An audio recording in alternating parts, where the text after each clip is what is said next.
How to disable off Facebook previews on Facebook.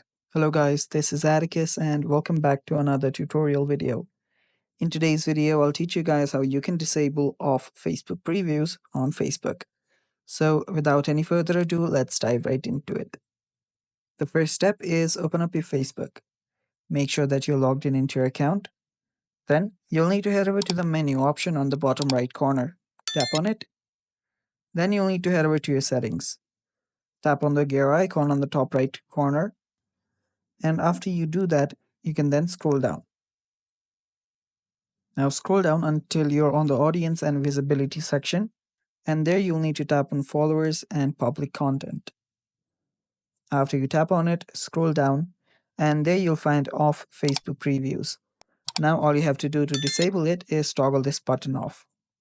And after you do that, you have just disabled your off Facebook previews. And that's all for today's video. Thanks for watching. Stay tuned.